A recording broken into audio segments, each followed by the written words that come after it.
Assalamualaikum warahmatullahi wabarakatuh. Perkenalkan, nama saya Aditya Lutfirawan.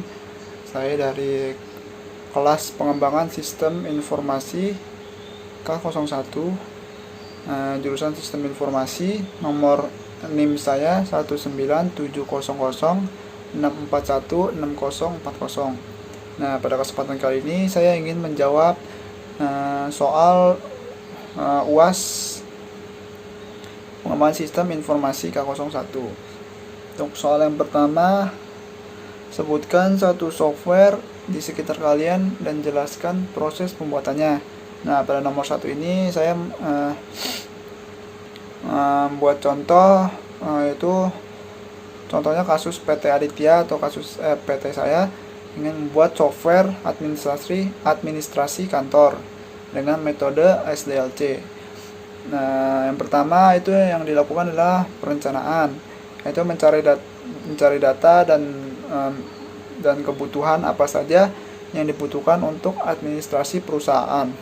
Yang kedua ada analisis sistem, yaitu membuat analis apa saja pengembangan sistem yang berkaitan dengan administrasi perusahaan.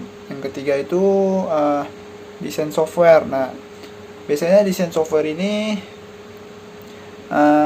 yang melakukannya adalah seorang analis. Nah, seorang analis biasanya ini membuat desain, kemudian diberikan kepada programmer untuk dibuatkan programnya.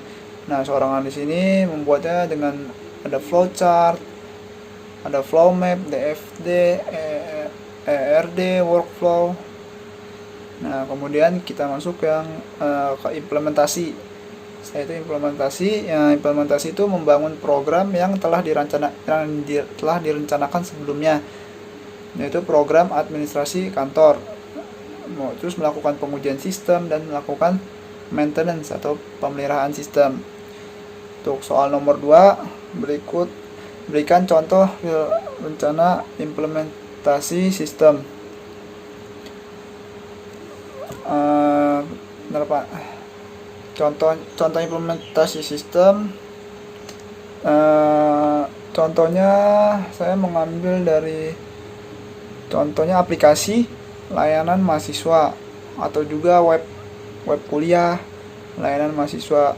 Nah, sistem layanan mahasiswa ini bertujuan itu untuk memudahkan mahasiswa dalam kegiatan kampus. Misalkan salah satu kegiatannya itu memperoleh hasil dari tes atau ujian dan kegiatan lainnya. Kemudian, sistem layanan ini juga bertujuan untuk memudahkan pendaftaran mata kuliah yang diinginkan di setiap semesternya.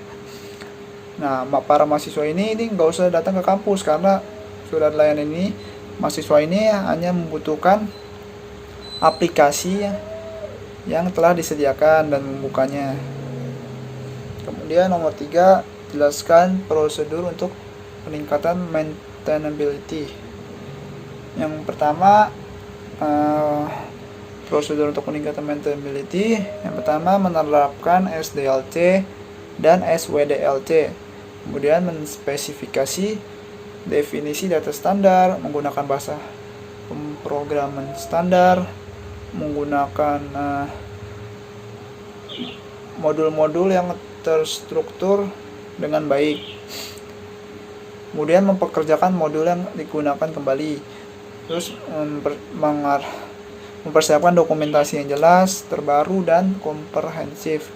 Habis itu menginstal perangkat lunak dan dokumentasi dan soal-soal tes dalam case dan CMS. Nah, untuk nomor 4, jelaskan perbedaan antara real-time processing dan online processing. Nah, perbedaannya itu yang pertama, jika real time ini biasanya mengolah datanya itu biasanya 1/100 atau 1/1000 detik. Nah, sedangkan yang online processing ini masih dalam skala detik atau bahkan menit.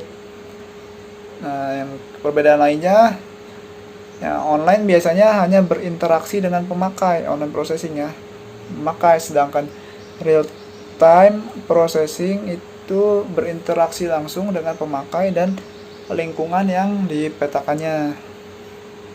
Kemudian untuk nomor 5, jelaskan penggunaan software Capability Maturity Method atau CMM.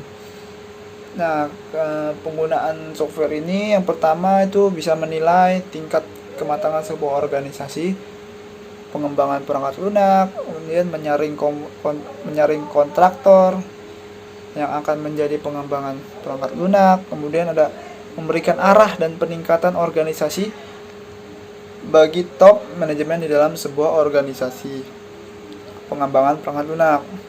Kemudian ada sebagai alat bantu untuk menilai keunggulan kompetitif yang dimiliki oleh sebuah perusahaan dibandingkan perusahaan lainnya. Sekian penjelasan dari saya, kurang lebihnya mohon maaf. Assalamualaikum warahmatullahi wabarakatuh.